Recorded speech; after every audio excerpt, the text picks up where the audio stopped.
Good morning, everyone. Today's date is October 31st. This is the time and place set for oral argument on the proposed decision in the songs OII, that would be investigation 12-10-013, and the other 4 consolidated proceedings. I want to make a couple of comments about safety today. As you know, it's our number 1 priority, and in an emergency, I want to just point out the exits. There's 2 up here at the front, 2 at the back. In the event that we do need to evacuate the building, head out through the courtyard, down the front steps, continue west on McAllister Street, that's that way, and turn north onto Franklin, west onto Turk, follow the crowd, and you'll wind up at Jefferson Park. We normally have a closer rendezvous spot, but there's so much construction, and you probably don't want to head towards the giant parade today. So, with that, I would like to make some introductions of who's on the dais. To my right is Administrative Law Judge Kevin Duncan, who has been my colleague all the way through this many proceedings and many hours of hearing and reading evidence. The commissioners, to my immediate left is Commissioner Peterman, then followed by Commissioner Florio, who is the assigned commissioner for this proceeding, and Commissioner Picker on the far left. No insinuations. So the structure today is going to be pretty simple. If you've been participating in the consideration of the settlement, you were considered a participating party and you have 10 minutes. It's sign-ups are taken in the order in which they are made. We have a list here that we're going to be following. If you have not yet signed up and you are a party, either participating or you were party to the proceeding but didn't get involved here, you may have a much shorter period of time to speak after all the parties. So, with that said, we will begin with Jean Merrigan from Women's Energy Matters. Thank you.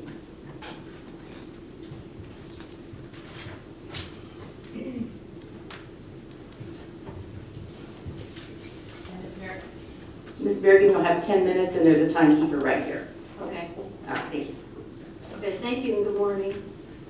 My name is Jean Merrigan. I'm here representing Women's Energy Matters. Women's Energy Matters has been an active participant since the very beginning of this proceeding. We filed comments on Wednesday, and I hope the commissioners that are here and all the other commissioners and staff will take the time to read them. I've spent the last 24 hours, not all of it, but some of it, reading through all the comments that were filed. And I think that the comments of all the opposing parties taken together give a really good view of what's been going on here the past 2 years of this investigation.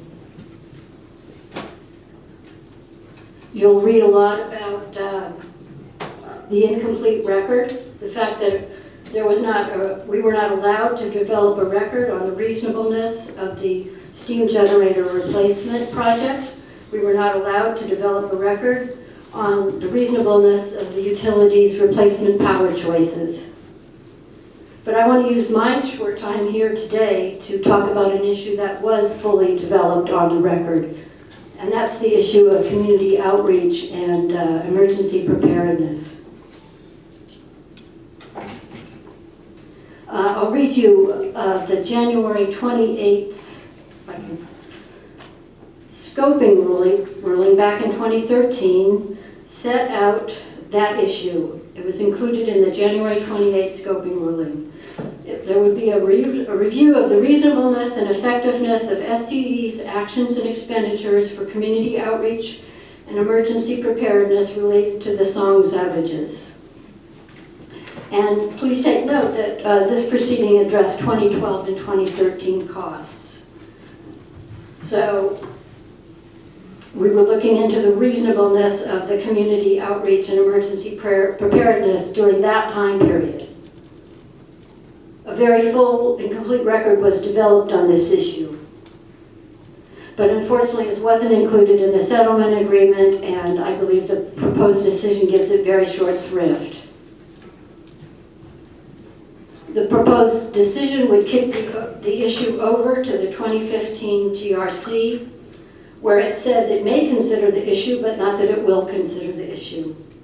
And it describes the issue in very vague terms, somehow it becomes not about 2012, 2013 anymore, it's about the future community outreach and emergency preparedness.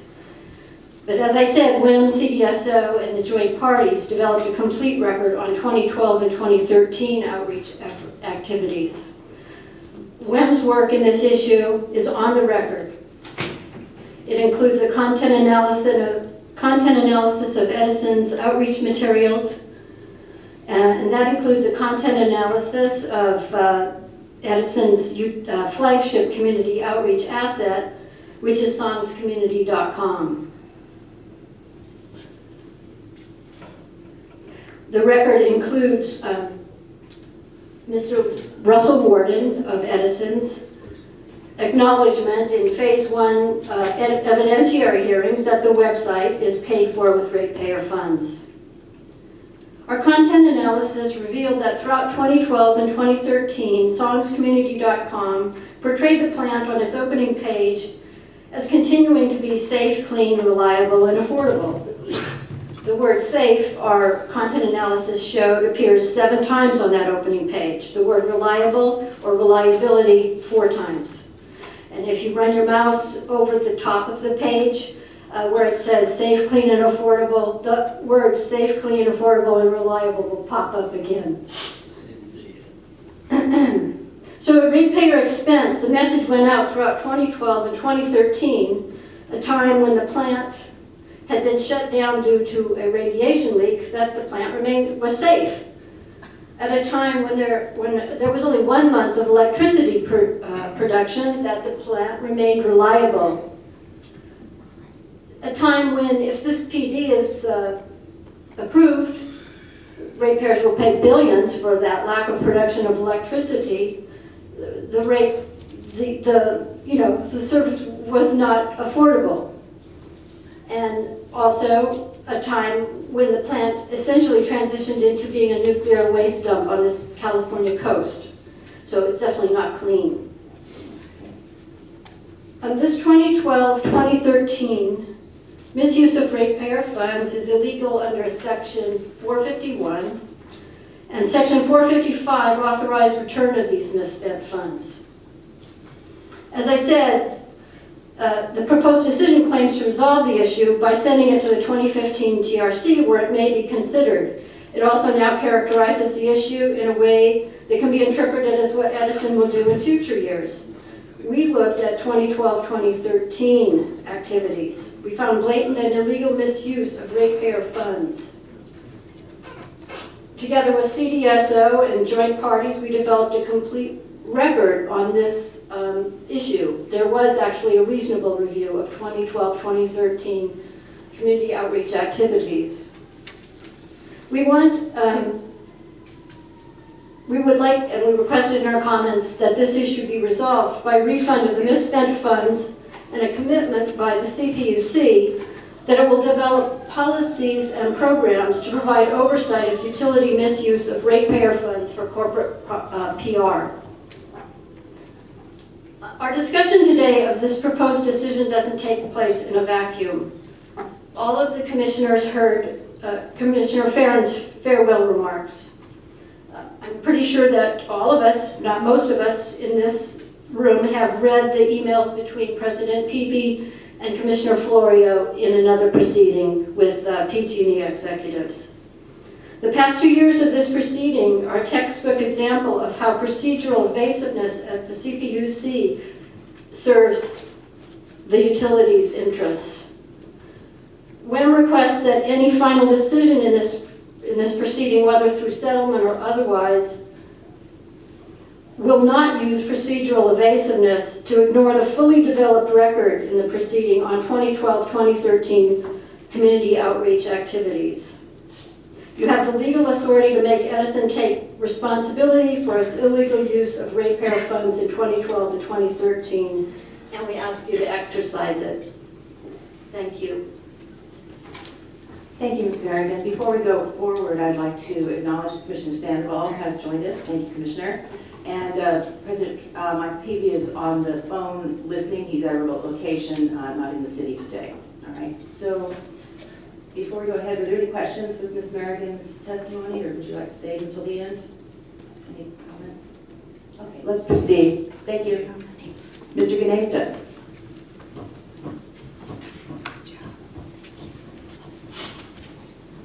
Followed by Mr. Giesman.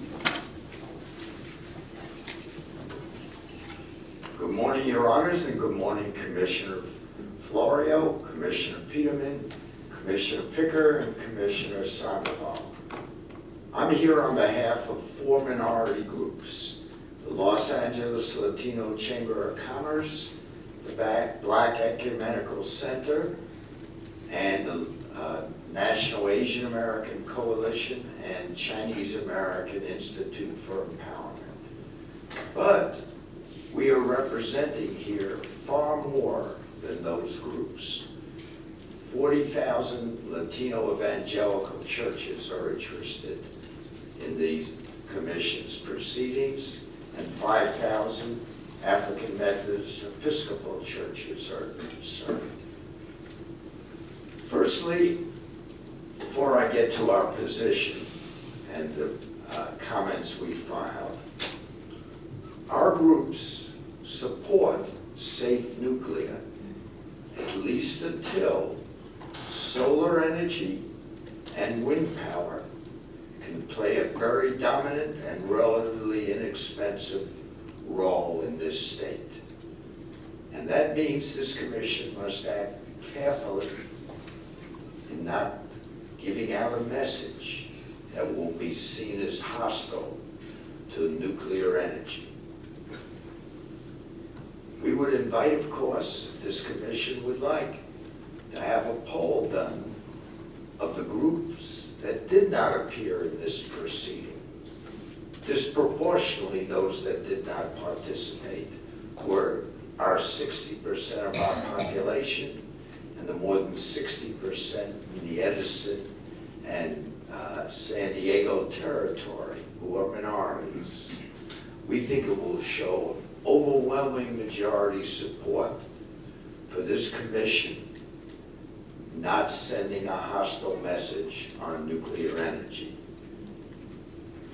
Our comments support the proposed decision. We do so because we know there are no perfect solutions. We also do so because we think this Commission has had a long policy that we have supported almost always, which is to favor good settlements rather than a perfect solution that will not occur. And in this case, adding to the support for our support for this proposed decision is the fact that 2 groups that we believe are highly credible and have always put the interests of consumers ahead of any ideological principles, TURN and ORA, have helped devise this settlement. That is very meaningful. This is not a fly-by-night group. One thing missing from this settlement, however, actually 2, and it's nothing we can do about in this settlement, and we don't want to delay the settlement, and that is there is inadequate public safety measures being provided, actually none, from a point of view of educating the consumer, and there is no specific, as the PD acknowledges, relating to outreach to our most vulnerable communities about energy efficiency and alternatives. It is our hope that this can be corrected in a subsequent proceeding. It cannot, of course, be corrected fully in the Edison GRC. Perhaps it can, in part, be corrected in the separate GRC, which there will be hearings on, hopefully, in 2015. One last comment. Please, don't reverse the PD, because it will be seen across the nation as a hostile message relating to safe nuclear energy.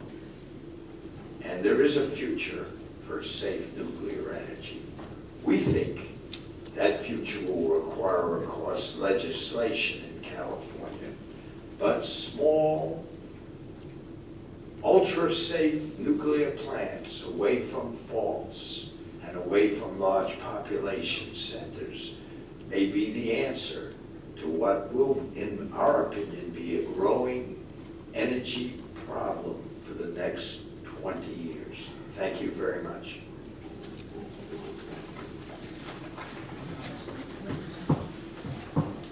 Thank you very much, Mr. Gnezda.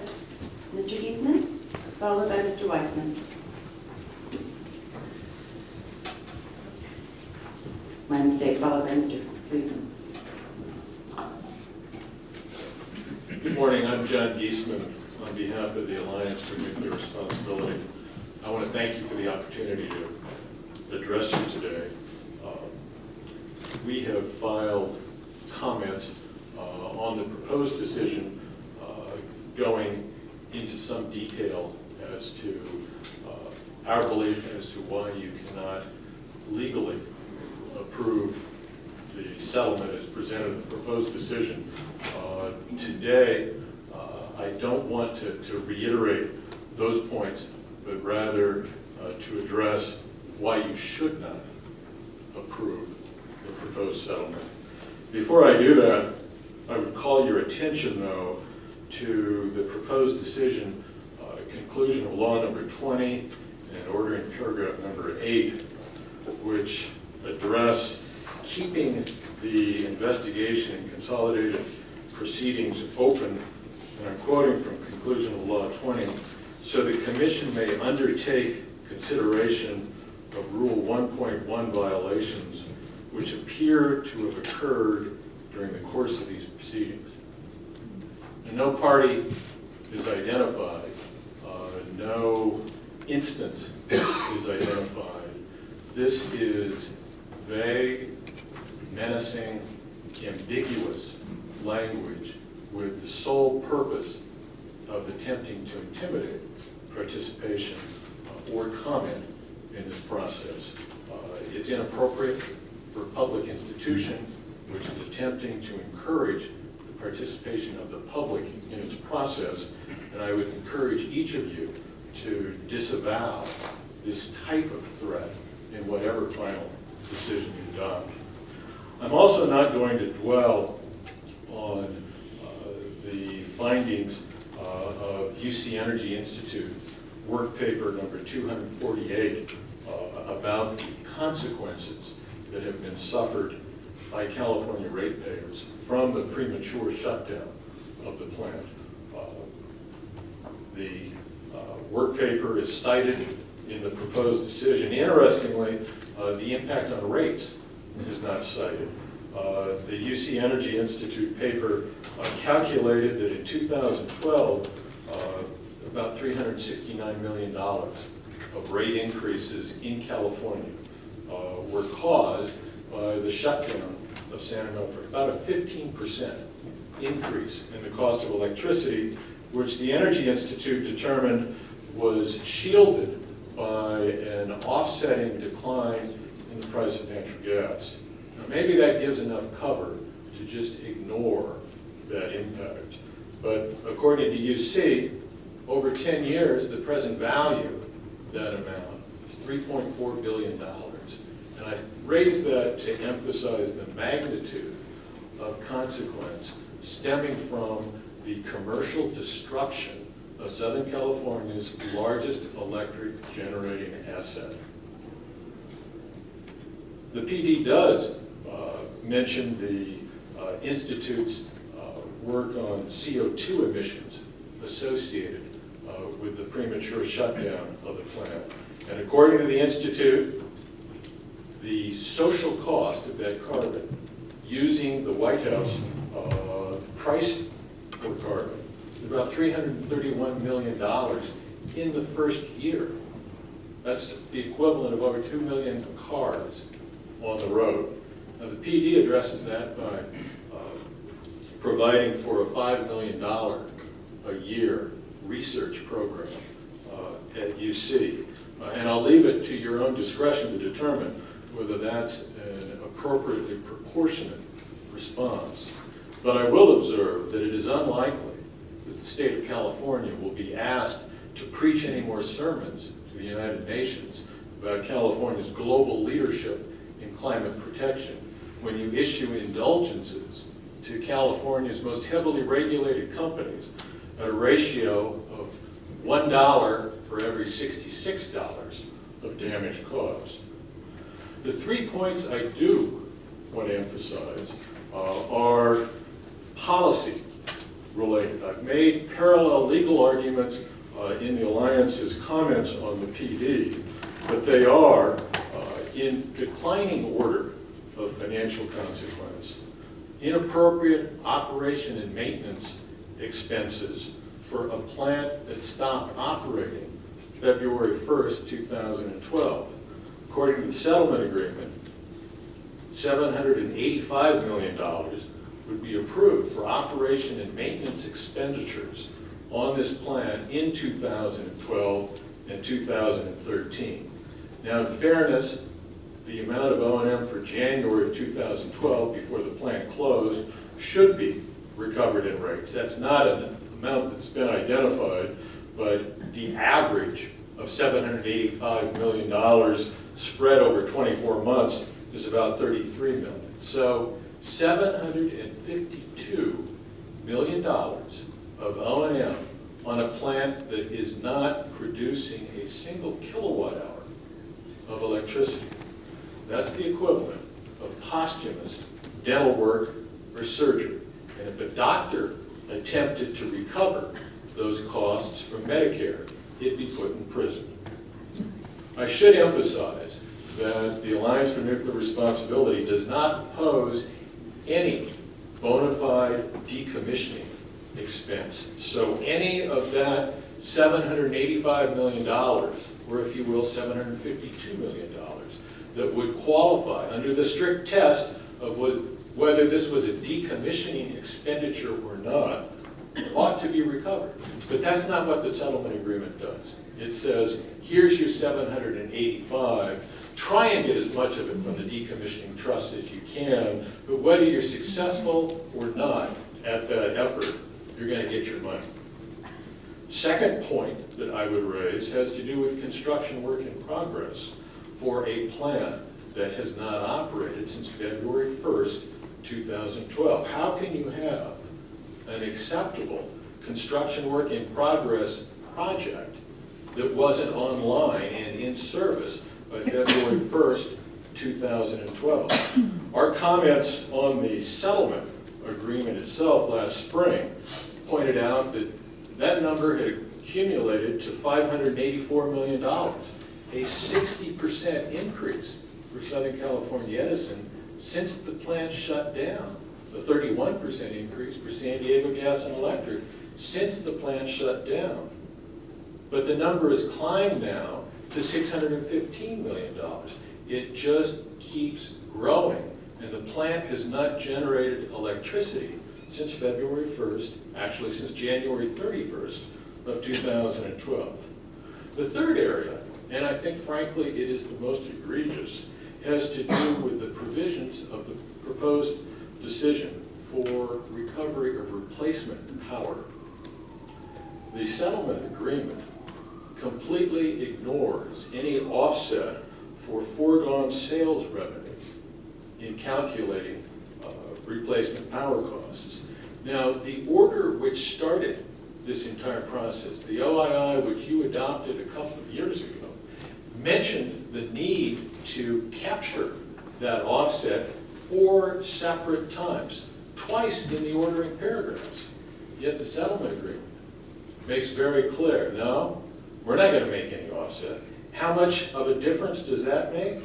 Well, that's now in excess of $451 million. Who is going to place any credibility to any of your pronouncements in the future if you look the other way at a theft of $451 million in the calculation of replacement power costs? I should say that when there was an evidentiary record developed on this question, Phase 1A. Several days of hearings, briefing, comments on the proposed decision for Phase 1A. The Phase 1A PD said that the Edison position that these foregone sales revenues should be ignored has no merit. So if you are going to base your review of the settlement on the record at all, you really need to exclude this $451 million of foregone sales revenues. I thank you for your attention. Thank you, Mr. Giesman. Mr. Friedman?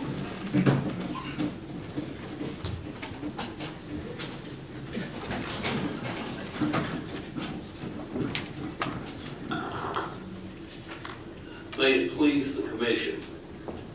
I am S. David Freeman, the Senior Advisor to the Friends of the Earth, and I appear before you on behalf of the Friends of the Earth.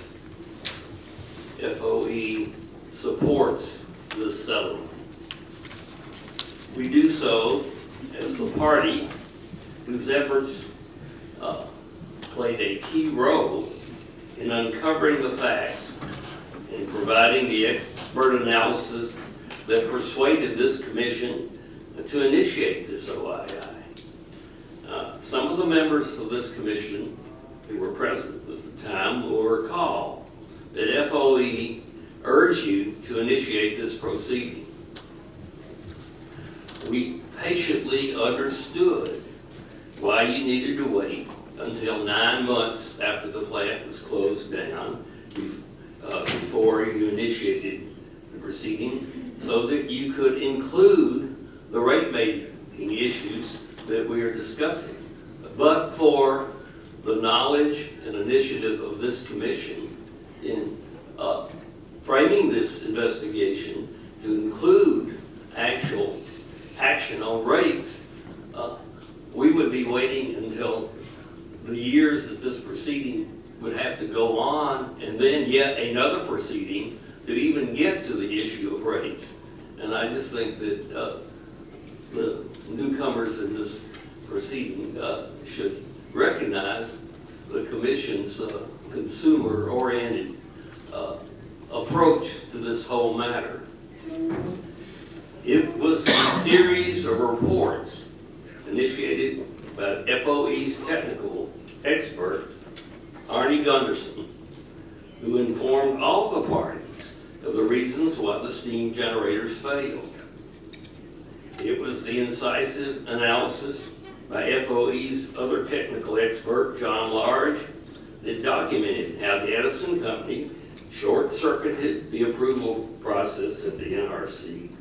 His testimony was effectively confirmed very recently by the NRC Inspector General himself. It was a timely and insightful financial analysis provided by FOE's economic expert, Steve Moss, which revealed the true cost of continued operation of a single unit at San Onofre, as was proposed by the Edison Company. And it was FOE's exercise of its discovery rights in this OII, along with related actions that FOE took, which played a crucial role in the Edison Company's decision to close the plant. We recite all this history to document the fact that if any party in this proceeding had the knowledge and the incentive to fight this thing to the finish, it was the Friends of the Earth. And for that reason, we, not too modestly, but respectfully, suggest that the Commission give weight to the FOE's considered judgment to support this settlement. It did not come easy. We are actively supporting this settlement because it is our considered judgment that it reflects the most likely outcome of this proceeding after additional years of litigation. And during that period, Edison's ratepayers, which we are all very, very much concerned about, would continue to pay rates that are higher than the rates that are being provided by this settlement. Now, overlooked in the entire debate over this settlement is the principal benefit, and I say that advisedly, the principal benefit for Edison's customers that was achieved in this proceeding by the combined efforts of this commission, Friends of the Earth, and its grassroots supporters in Southern California. Namely, the decision of the Edison Company to close the San Onofre plant permanently. The plant closure, coupled with the proposed settlement, removes an uneconomic plant, which, if it continued to operate, would trigger massive rate increases to satisfy environmental and safety concerns, such as the needs for cooling towers and upgrades to remedy earthquake concerns. And I think last point is very important. The plant closure relieves consumers from paying for decades and decades of additional irradiated nuclear waste where we have no idea of where to take it. It's a cost that has no end to it. And the birth control implemented by the decision to closure is a major saving to consumers. It's also highly relevant to remember that the pendency of this OII itself played an important role in Edison's decision to close the plant, which benefits consumers. It's also highly relevant to recognize this settlement was negotiated on behalf of all consumers by turn. The Progressive Consumer Watchdog, which has the longest and most successful track record of any consumer entity that routinely, day in and day out, appears before this commission, as well as by the commission's own Office of Ratepayer Advocates. The settling parties, including FOE, have reviewed and approved the details of this settlement, which are reflected in the proposed decision before you. I think it's really important to recognize the unique nature of this proceeding. This OII and its settlement is a noteworthy example of this commission taking the initiative to advance the public interest. The settlement should be approved, and the commission's initiative in launching this settlement should be applauded. Thank you.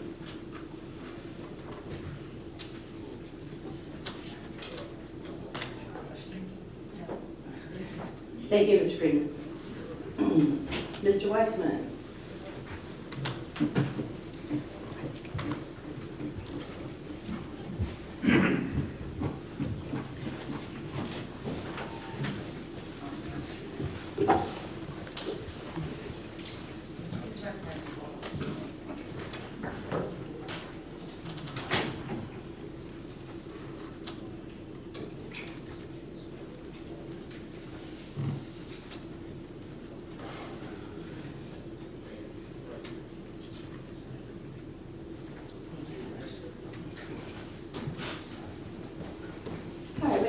An update on the webcast.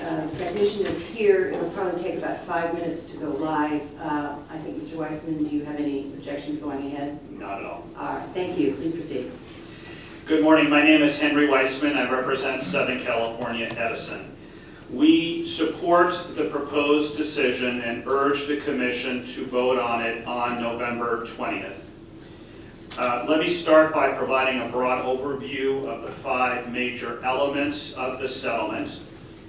First of all, it provides for no rate recovery for the steam generator replacement project starting February 1, 2012, which is the date after the outages began. This is about $600 million being written off from rate recovery for Southern California Edison. Second of all, the remaining SONGS investments would be recovered over generally a 10-year period at a greatly reduced rate of return that covers only the cost of debt and 50% of the cost of preferred, so no return on equity. For Edison, currently, that rate of return is about 2.62%. Third, the settlement disallows recovery of the incremental O&M costs incurred to inspect the replacement steam generators following the outage, which for Edison is about $100 million of costs incurred in 2012.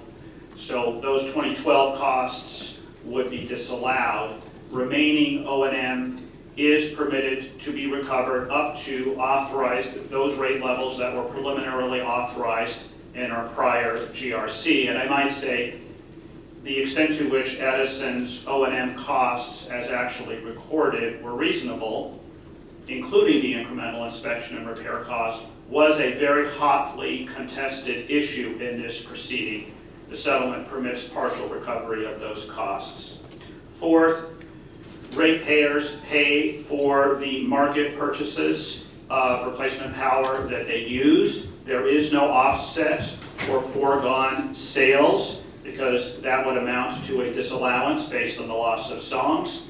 And in the overall package of this settlement, the disallowance is imposed in a different way, as I've already described, through the disallowance of the replacement steam generator costs and the reduced return and extended amortization for the remaining songs investments. Fifth, the settlement contains provisions for sharing between ratepayers and shareholders of any recoveries that we're able to obtain from the insurance company and also from Mitsubishi, which is the designer and manufacturer of the replacement steam generators that failed.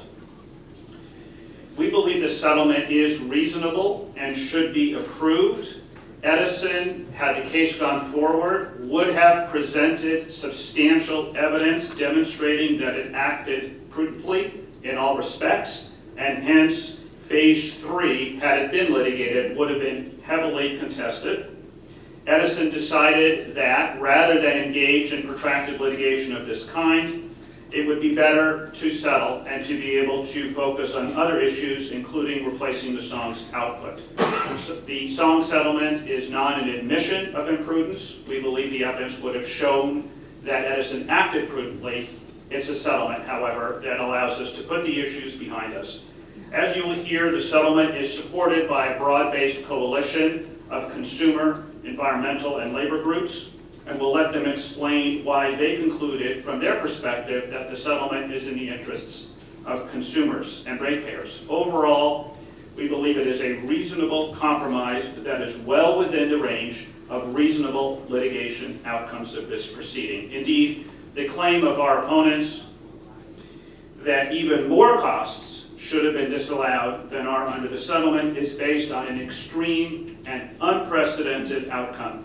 That is the view that even if Edison were found to have been imprudent, which we don't believe would be the case, that the cost, in addition to the steam generator costs, would have been disallowed. That certainly cannot be deemed to be an assured outcome of this proceeding. Let me talk for a moment about the settlement process that led us here today. Settlement discussions began in July of 2013. They lasted many months. They were very hotly hard-fought.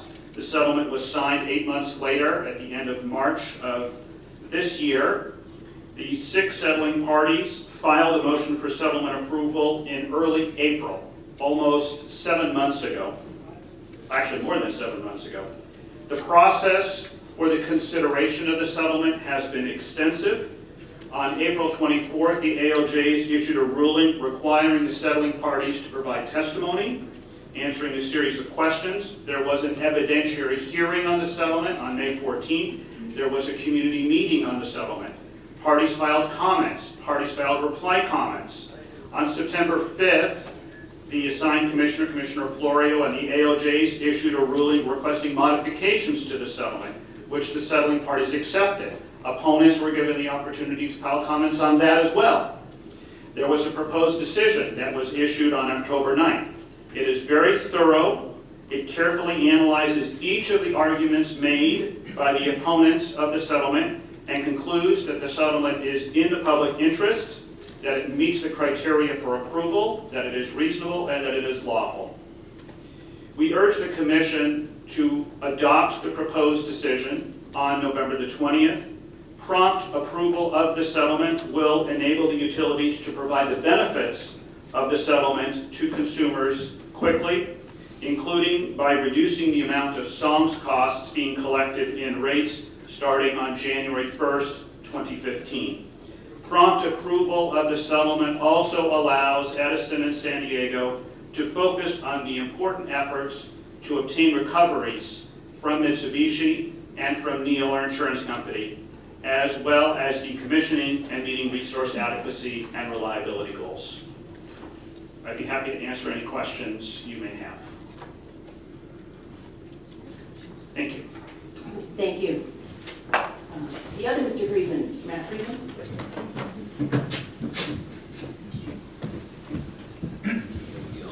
Before you start, let me just make note, the webcast is up and running, and we welcome members of the public who have joined us and apologize for the delay in getting the webcast up, but it should be fine, and here we go. Mr. Friedman. Thank you, Your Honor. Thank you, ALJs, Dudney, Darling, Commissioners Peterman, Florio, Sandoval, and Hicker. I'm Matt Friedman, representing the Utility Reform Network. TURN actively opposed the 2004 application of Southern California Edison, seeking Commission approval to replace the failing steam generators at San Onofre.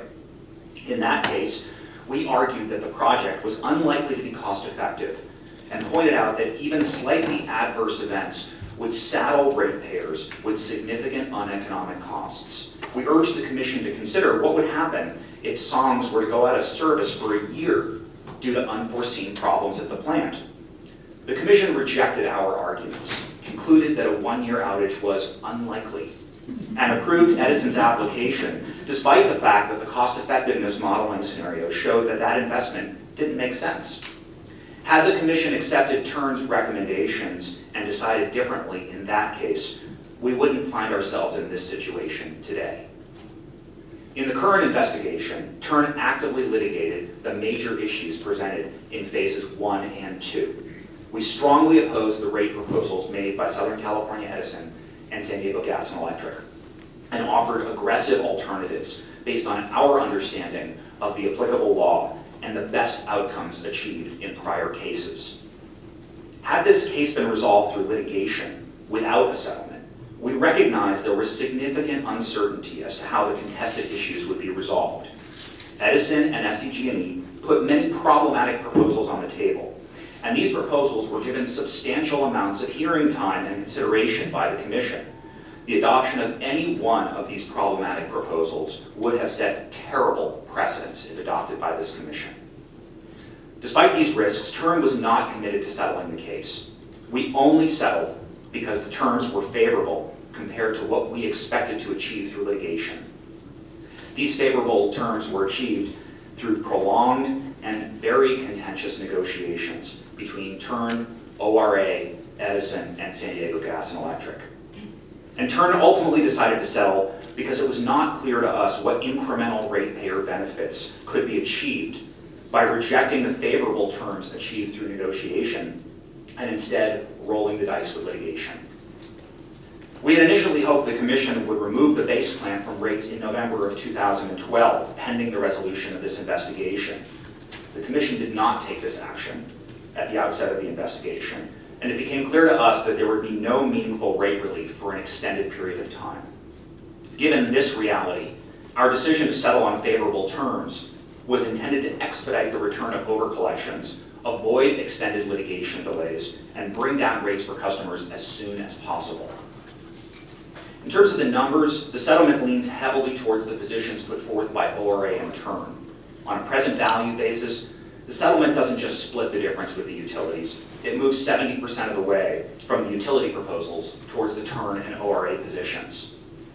The settlement treats past investments in base plant as retired and removed from rate base on February 1, 2012, only 1 day after SONGS Unit 3 was shut down due to a steam generator tube leak. For these costs, the settlement authorizes no return on equity, 50% of return on preferred stock, and a full return on debt over a 10-year amortization period. This compares to Turn's position of treating the plant as retired in November of 2012 and providing a 0% return over 10 years. In past situations where plants have been prematurely retired, regardless of the reason for retirement, the Commission has typically provided for recovery of prudently incurred investments at a low or zero rate of return for periods of 4 to 6 years. But the combination of low returns and a 10-year amortization in the settlement provides a better outcome and lower cost to consumers on a present value basis than if the plant were amortized over a shorter period at a 0% return. That's because of the time value of money. Moreover, the longer amortization period means larger refunds and earlier rate reductions that can be provided to customers in 2015. With respect to the replacement steam generators, the settlement disallows any collection of these costs from customers after January 31st, 2012. This is a great result for customers, and it's the exact remedy that Turn sought through litigation. This extremely large disallowance is justified because the steam generators were defective. The costs had never found to be reasonable, and the replacement steam generator investment had not been permanently placed into rate base. From Turn's perspective, the issue of whether Edison or Mitsubishi was at fault is not relevant to the determination of which costs can and should be recovered in rates. Edison and San Diego Gas and Electric should be held similarly responsible for mistakes made either by its own staff or for mistakes made by its contractors and vendors. In both situations, the utilities should be responsible. The allocation of liability between Edison and Mitsubishi shouldn't be determined here at the Commission. Mitsubishi isn't even a party to this investigation and has no opportunity to present its evidence to the Commission. Instead, liability and fault will be determined in ongoing arbitration between these two companies. And under the revised settlement, ratepayers are entitled to half of any net proceeds that are obtained from Mitsubishi in that arbitration process. Some parties argue that the settlement's unfair because in a Phase 3, the Commission would completely disallow all previously incurred costs, including base plant, nuclear fuel, and operation and maintenance costs. This sounds great. Problem is, there's no Commission precedent that supports this outcome, and had there been such a precedent and a reasonable chance of success on the merits, Turn would not have settled. The settlement also identifies 4 categories of refunds that will be coming to customers that aren't included in the numbers that have been provided to the Commission in terms of the present value calculations. 95% of the net proceeds of nuclear fuel sales.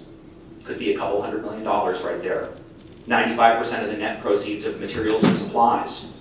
95% of the net recoveries for nuclear insurance for outage-related costs. And 50% of net recoveries for Mitsubishi.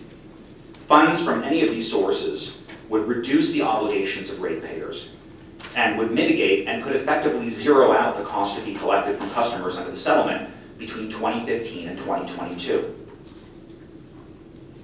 Some parties argue the settlement is not valid because the process did not comply with Commission rules. This argument lacks merit. Rule 12.1b only requires that a settlement conference be noticed and convened prior to the signing of the final settlement document, and this requirement was satisfied. Rule 12.1 specifically states that settlements need not be joined by all parties, and this settlement was not signed by all active parties, although it was signed by several parties that didn't participate in the negotiations but did attend the settlement conference. The Commission's longstanding policy is that contested settlements that are opposed by some active parties should be subject to more scrutiny than an all-party settlement, and this is appropriate, and it's what happened in this case. The non-settling parties had a full opportunity to critique the settlement and suggest alternative outcomes. The fact that the assigned commissioners, the Commissioner and ALJs, requested revisions to the settlement after reviewing comments from the non-settling parties demonstrates that greater scrutiny was, in fact, applied to the settlement. And the proposed decision devotes 60 pages to a discussion of the substantive provisions in the settlement and finds that each one is reasonable in light of the record, the law, and the public interest. This type of heightened scrutiny in the proposed decision is not consistent with the type of deference that usually is afforded to an all-party settlement. Turn did its best to represent the interests of customers who have been saddled with excessive costs resulting from the failed steam generator replacement project. Based on our professional experience, that includes decades of practice in front of this commission, we believe that the settlement represents a reasonable outcome of the contested positions. That said, we also understand that the disastrous failure of the steam generator replacement project represents a bad outcome for everyone. It's an outcome that would have been avoided had the commission listened more carefully to Turn's concerns about this project a decade ago. Thank you. Thank you. Any questions? Commissioner Flory. Yes, thank you, Mr. Friedman.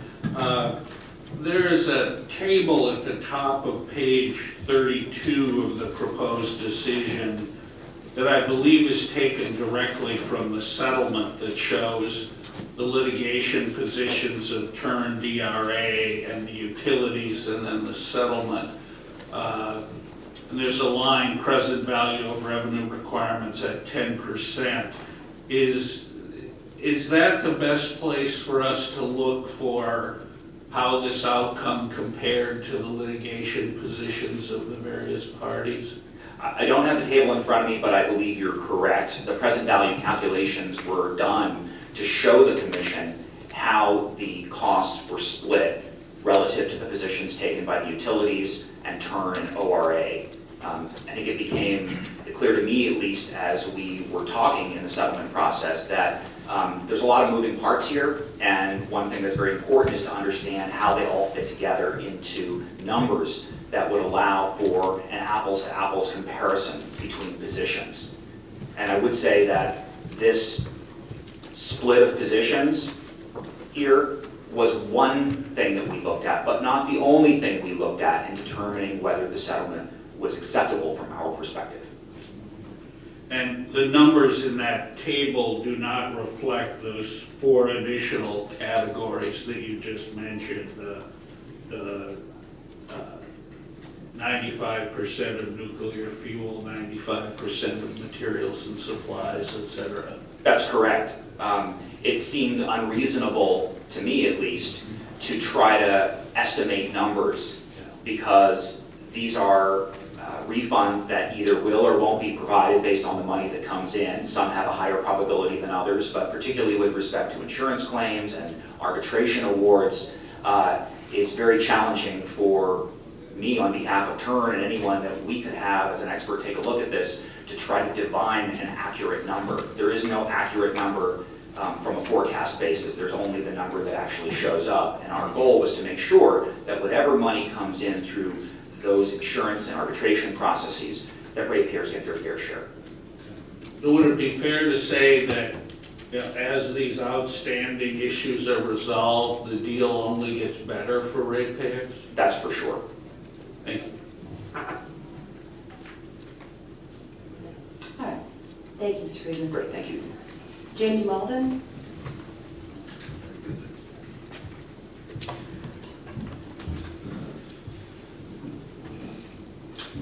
Good morning, ALJs, Dudney and Darling, Commissioners. My name is Jamie Malden, and I represent the Coalition of California Utility Employees, or CUE. CUE is a coalition of unions whose 35,000 members work at nearly all of the electric utilities in California, including approximately 700 employees at the SONGS units at the time the steam generator leak occurred. Currently, Utility Workers Union of America, a member of CUE, represents 138 employees still at the SONGS units. All of the rest have lost their jobs.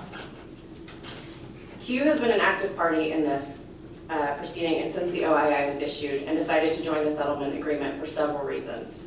First, the settlement allows Edison to recover the cost of paying employees before they were laid off when there was still a chance that the plant would be restarted, because any possibility that the plant may have been restarted required Edison to keep its trained staff to operate the equipment. In contrast to the settlement agreement, the Commission issued a Phase 1 proposed decision that would have authorized a mass layoff of the trained workforce as soon as the units were offline, regardless of the possibility of a restart. The Phase 1 PD would have created terrible policy and precedent, encouraging the utilities to fire their employees at the first hint of operational trouble.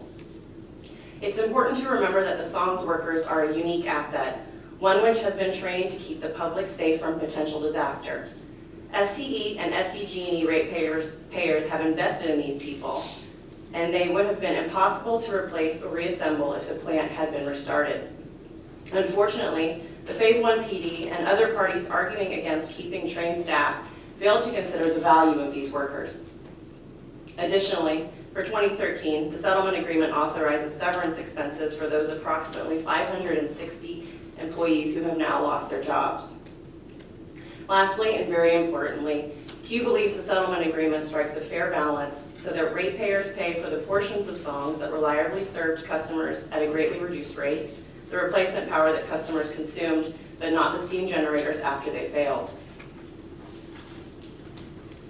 There is a lot of blame to go around here. Everybody is worse off, and there are no winners in this situation. California ratepayers lost a cost-effective electrical resource. California lost 2,200 megawatts of carbon-free generation located in an electrically critical place, and more than 500 people lost high-quality, middle-class jobs. There is no happy outcome here. However, the Commission has two choices. One, adopt the PD, which gets money back to ratepayers right away, or two, continue litigation that, due to the amount of money and complexity of contested issues, would last at least 1 or 2 more years, delaying getting money back to ratepayers. The proposed decision correctly finds that the settlement agreement reflects a reasonable compromise between the diverse settling parties' positions and will avoid the time, expense, and uncertainty of further litigation. We urge the Commission to adopt the PD because the settlement is reasonable, balanced, and has the support of the leading ratepayer advocacy groups, an international environmental group, and labor, along with the utilities. Moreover, it provides a reasonable, efficient, and timely resolution of this investigation. Thank you. Thank you. Mr. Lutz.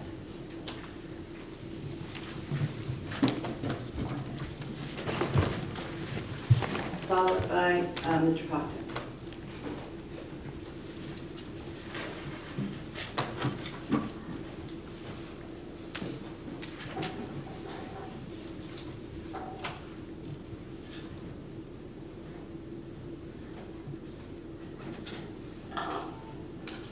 Hello, thank you very much. My name is Ray Lutz. I'm with the Citizens Oversight Projects, and we're in this investigation as the Coalition to Decommission San Onofre. Thank you very much for letting me speak before the Commission today. Mr. Lutz, would you raise your microphone a little bit, please? A little bit more. Okay, I'll get closer here. Thank you. The mission of Citizens Oversight is civic engagement. We prefer open and public processes rather than private and secret processes. We believe that this is good public policy and is likely endorsed by virtually everyone that you ask. Do they want it secret or open? I bet you would all raise your hand, open. I would hope, at least in a public forum, you would say that.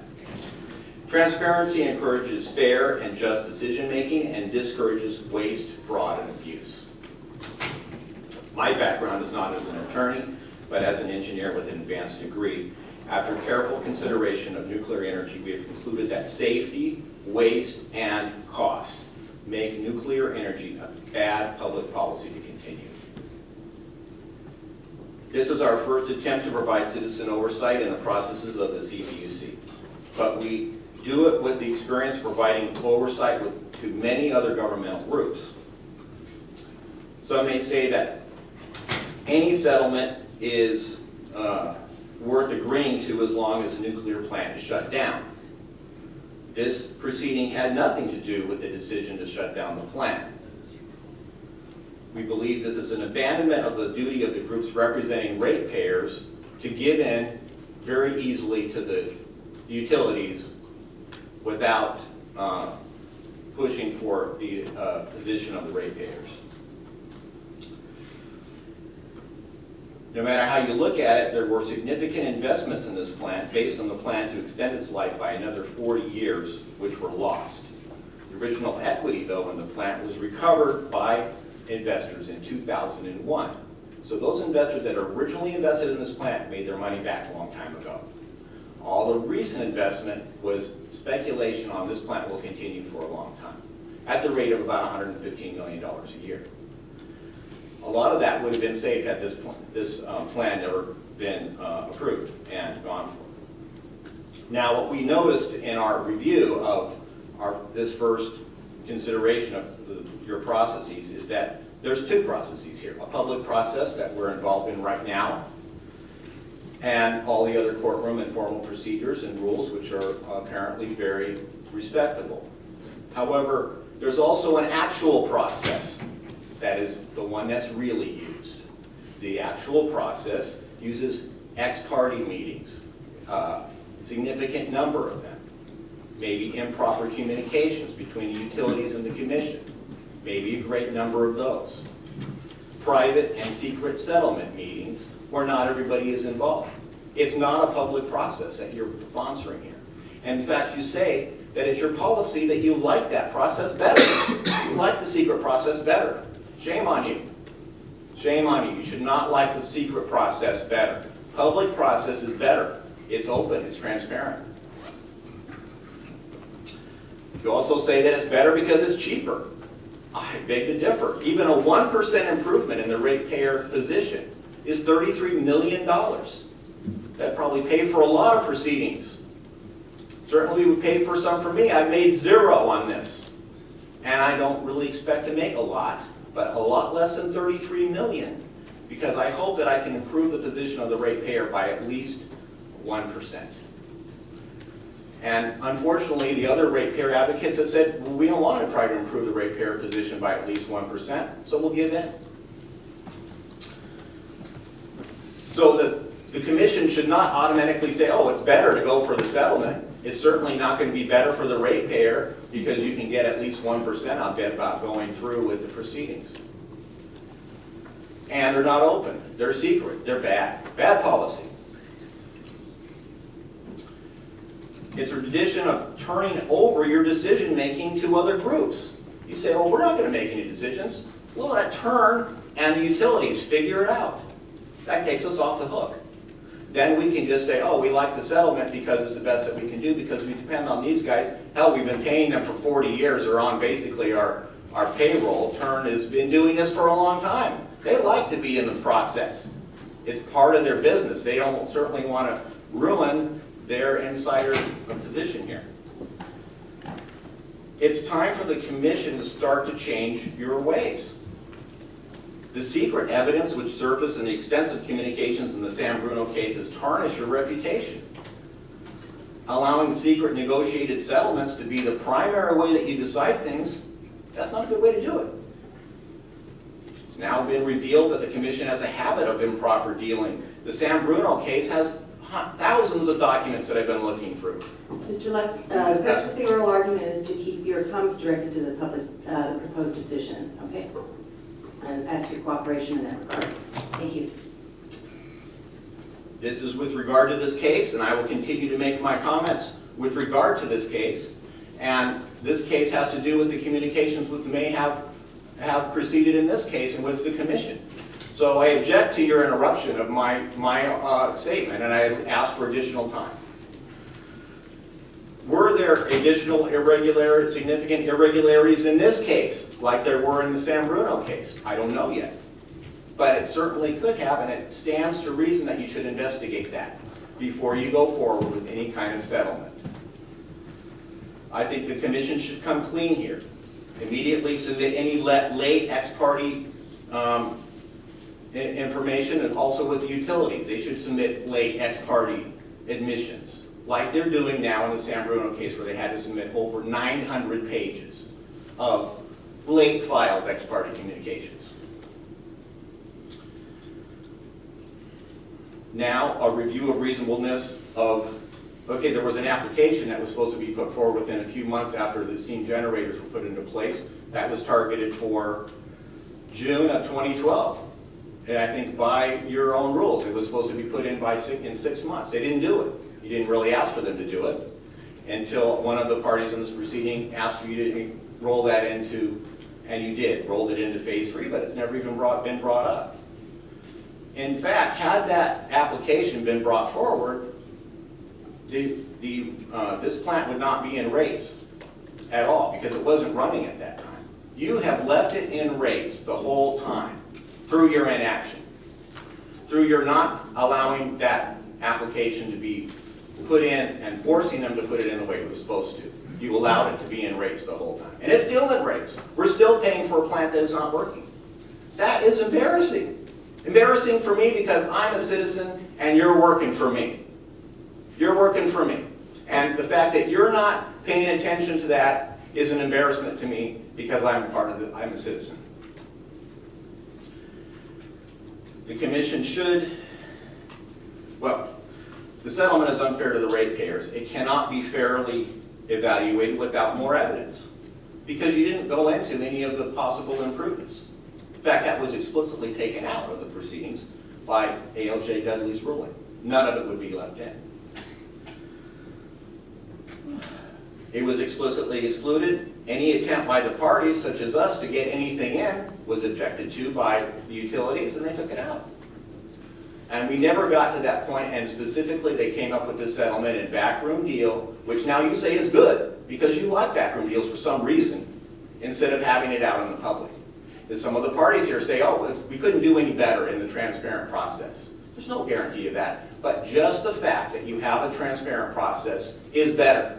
Is better. Why? Because it gives you guys the confidence, and the public has confidence in you by having a transparent process versus a secret process. Except for the replacement power, which is something around $500 million, the residual value of the nuclear waste operation, which we have to continue that, the ratepayer should not be on the hook for any part of this plan. It was taken down by decisions of this utility. That's about $2.7 billion. Now, are they going to have to, or what's going to happen? They're going to go belly up? No, because they actually can do pretty well. They've got lawsuits with Mitsubishi, their own insurance. They can salvage the plant. They actually get it back up to pretty much where they were. The difference is you're not in the middle of their court cases over there, and you're putting it in their hands, which is where it should be. Because they're a company, they're big boys, they can handle this. The commission should immediately halt the collection of rates for this plant. Immediately. Don't even wait another day. There's no reason rates should be collected for this plant. You should deny the settlement, set up a criteria or processes for open settlement process, and at least complete your internal investigation, which you stopped. Dr. Budnitz was stopped from doing his investigation. You should at least complete that. Thank you very much for allowing me to speak today. Mr. Wetzel, I have a question. Thank you for your presentation. Thank you very much. I'd like questions. So were you notified of the settlement meetings and invited to attend? There was one meeting that everyone was invited to that I heard of, which was on March 27th. And that the settlement was already completed at that point. Fait accompli, there was no discussion allowed by anybody, any one of the parties regarding the settlement at that meeting. So no, there was no opportunity that I knew of and anyone else knew of that we heard, except for terms, to participate in any settlement negotiations. Now, we provided in our comment to the settlement a set of criteria that we think that the commission should adopt, where you more clearly specify the process that's used for settlements, including not getting involved in their litigation far into the future. This is a bad decision to go way into the future and say, oh, how many years is it going to take to decide who's at fault between MHI and SCE? Hard to say.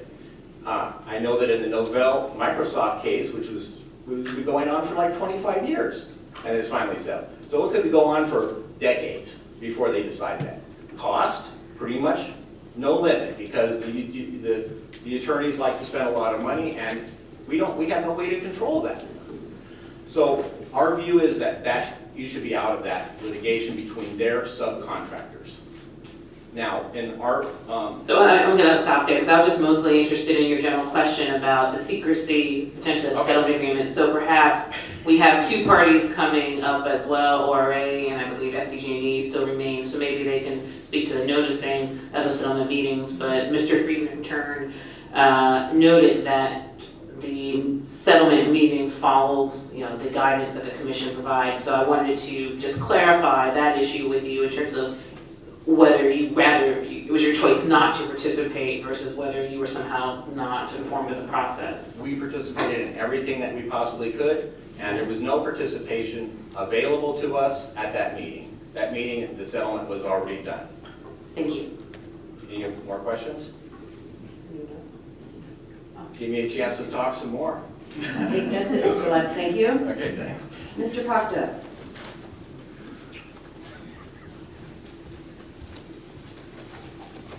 Thank you. Good afternoon, commissioners, ALJs, advisors, and other participants. I'm Mark Proctor. I'm a program manager with the Office of Ratepayer Advocates. And I'd like to thank everyone for taking the time to attend this oral argument and listen to our perspective. As one of the settling parties, ORA supports the proposed decision of ALJs Darling and Dudney, which adopts the settlement agreement.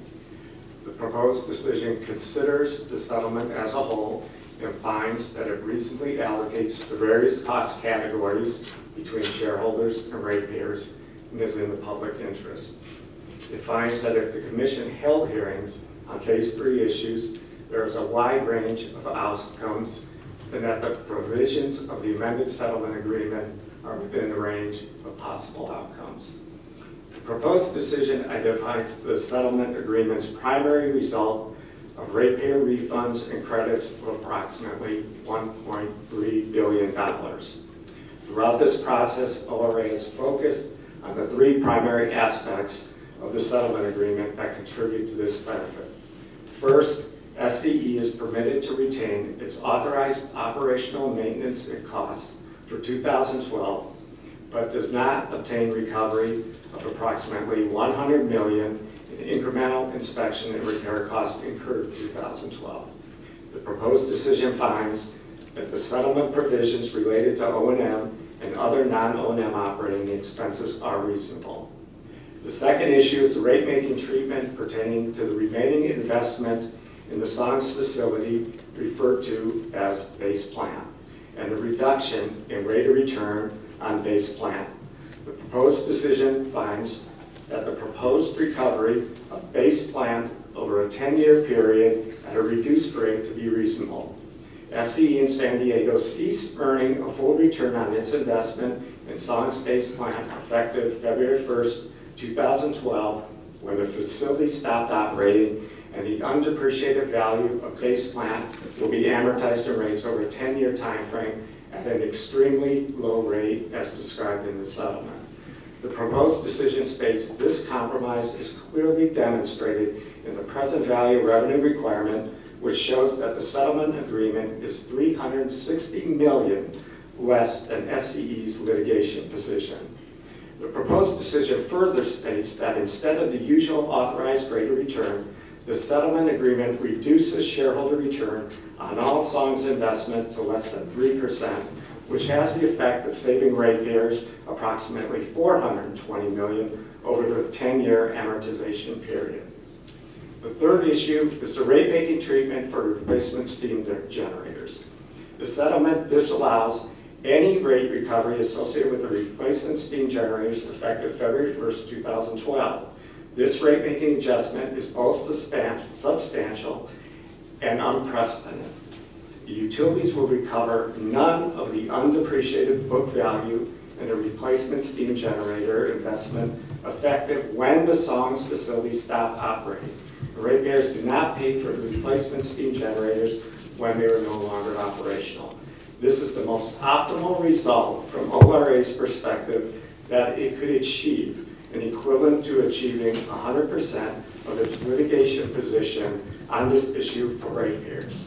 As identified in the settlement agreement, ratepayers are not responsible for any cost after February 1st, 2012 associated with SCE's net book value of $550 and $97 million in the replacement steam generators, and San Diego's share amounting to $160 million. These figures are identified on page 99 of the proposed decision. The proposed decision finds the approach to replacement steam generator recovery to be fair and conforms to cost of service rate-making principles. The utilities will only recover costs for the time period that the steam generators were actually used to produce power, and ratepayers will not pay for a non-operating generation source when they are paying for purchased power. The proposed decision further states that no finding on prudence or imprudence has been made or needs to be made to reach this conclusion, and finds that the provisions related to the replacement steam generators are reasonable and within the range of possible outcomes. The proposed decision also provides a detailed and thorough discussion describing the reasons that the settlement is not inconsistent with any prior commission decisions. Finally, the proposed decision finds that all issues in the proceeding are encompassed by and resolved in the amended settlement agreement and proposed decision, and ORA asks and requests for each commissioner's affirmative vote for the proposed decision of administrative law judges Darling and Dudley in the investigation. And on behalf of ORA, I want to thank you once again for your time and consideration of our comments in the case. Thank you very much. Thank you, Mr. Proctor. Questions? All right, thank you. Thank you. And Mr. Stavrian? Good job. Thank you. ALJ's Darling and Dudney Commissioners. My name is Lee Shabern. I'm Senior Vice President of Finance, Regulatory, and Legislative Affairs for San Diego Gas and Electric. SDG&E, a non-operator of SONGS, owns a 20% share of the facility. And we have been very active in both the OII proceeding and the settlement negotiations. As SDG&E's representative here today, I urge this commission to approve the settlement as outlined in the proposed decision. All settlements involve give and take by all of the negotiating parties, and this one is no exception. No settlement is perfect. That is, no settling party will ever walk away completely satisfied with the terms of the settlement. The settlement before you is the result of significant give and take made by parties representing a broad range of stakeholders. The settlement came together only after many months of intense negotiations amongst the parties.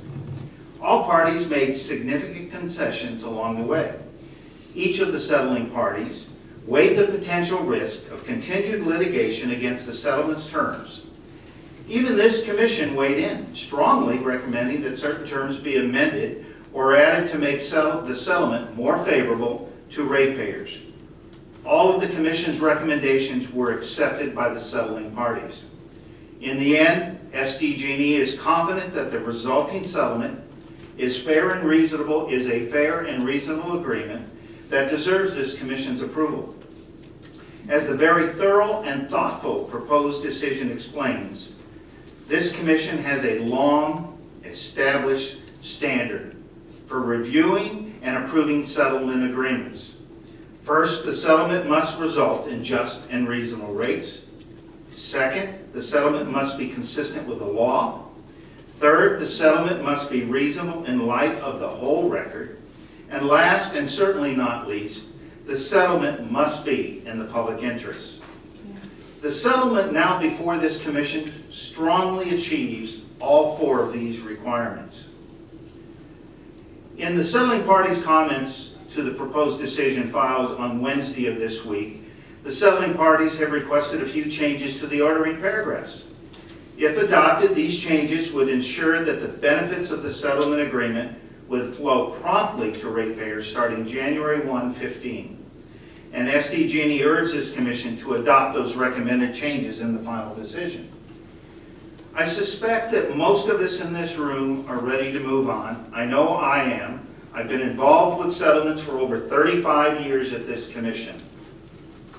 We at SDG&E are eager to resolve all of our issues applicable to the commission's investigation into the early closure of songs through the settlement as soon as possible so that we may provide those benefits to our customers starting January 1, and so that we may focus our attention on the safe and efficient decommissioning of songs.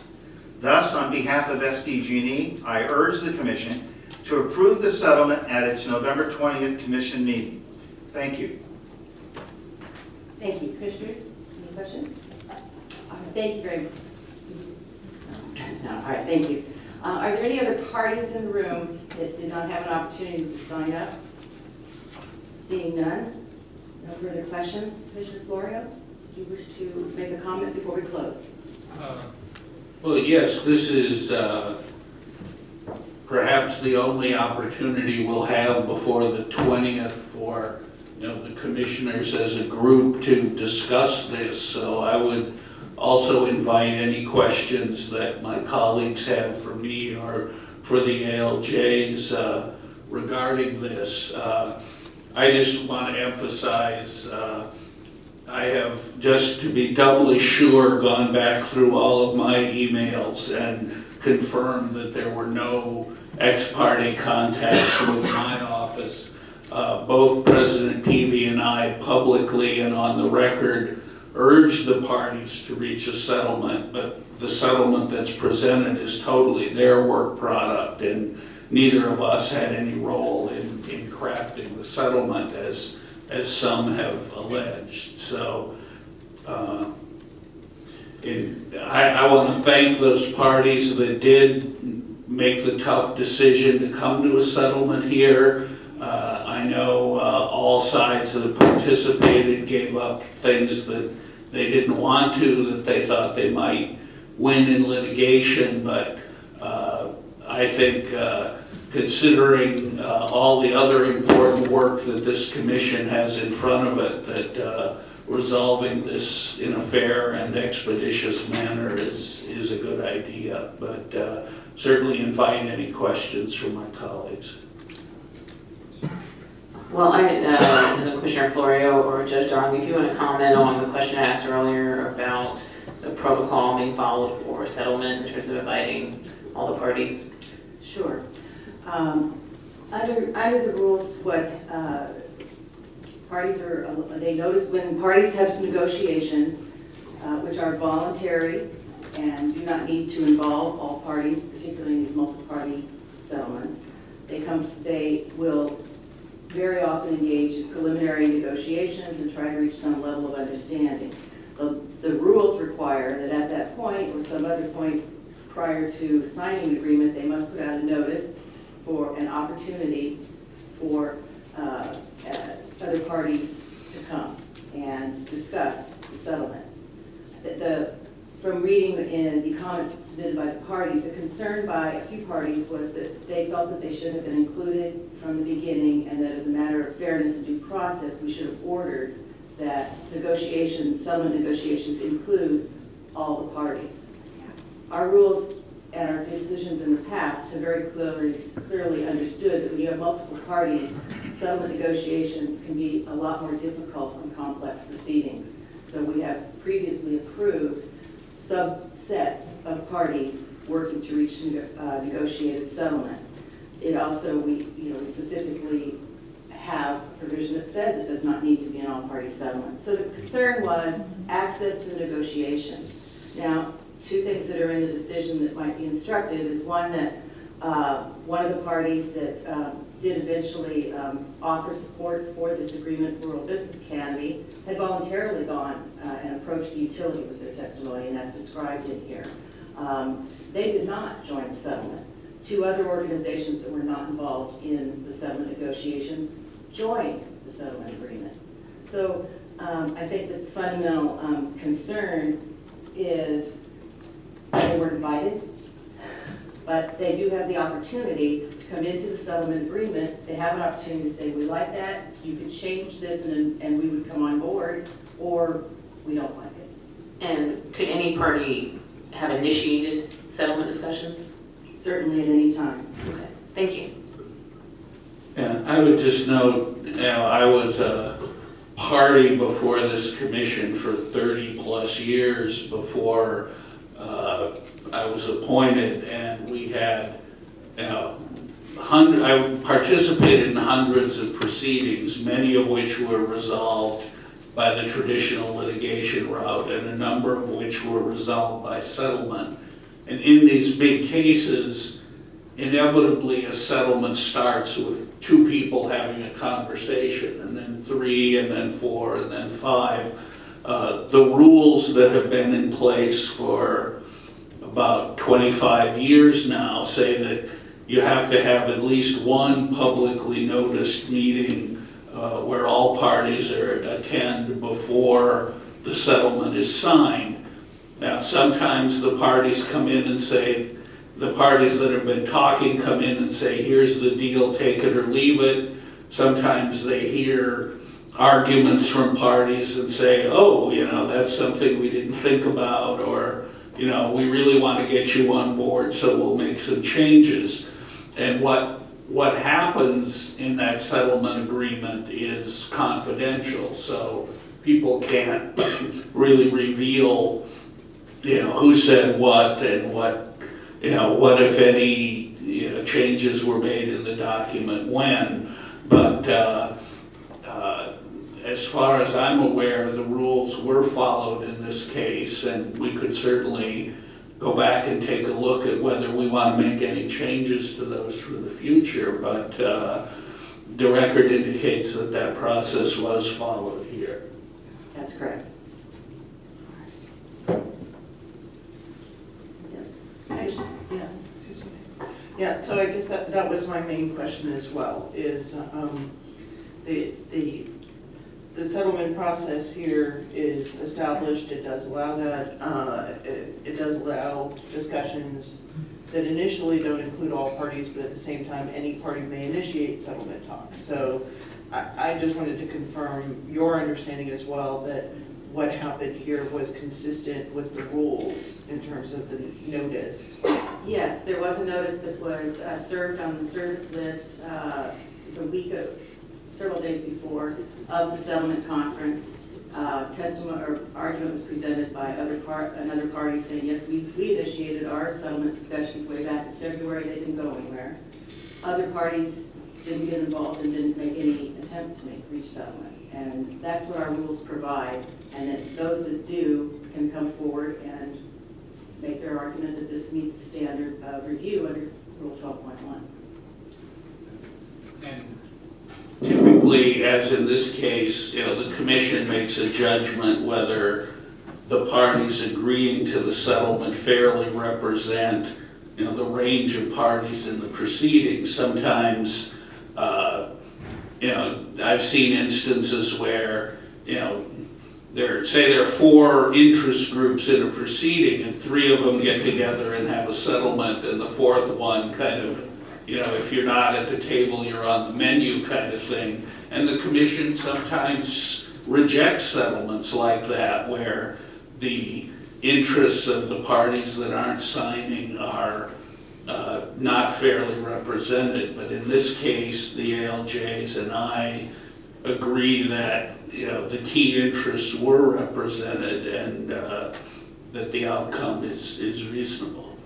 I would direct the Commissioner's future attention to pages 61 through 65, 6, which do address the settlement conference, the conduct, the basis for allowing, approving settlements that are not all party, that can be a very useful mechanism when there's many parties, many issues. It talks about the timing of the agreement. It talks about the conduct of the settlement conference and bringing the joint motion forward. So those issues have been addressed. If you have further questions, we'd be happy to talk to you about that. Okay, great. So I'll review that and let you know. And as you say, the standard for reviewing the settlement is that the commission reviews it and determines whether or not the settlement is in the public interest. So there's already, correct? That's one of 3 Okay. yes. And public interest and other? Reasonable in light of the whole record and consistent with the law. Right, so reasonable in light of the whole record and consistent with the law. And so there already has been some feedback about the settlement based upon the previous iteration, and so now we come to this new iteration. So, but part of the judgment in the settlement is, in light of those factors, should the settlement be approved, or should we continue with more process and full-blown litigation that would continue on. So, I think it's important as we talk about, a process which is transparent, that settlement, while it is also a process in which we do not participate, it is transparent in the sense that the process is set out. And we need to make sure that the process is followed, and then our job is to consider the factors and go through this part of the process to determine whether or not the settlement is appropriate in light of those factors, or whether we should reject the settlement and continue on with the process. So that's basically our That's an accurate framing of your position, yes, your role. Thank you.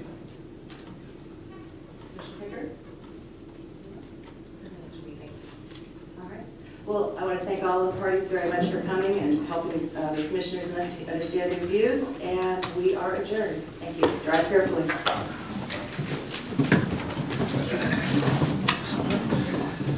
It's like they really want to get this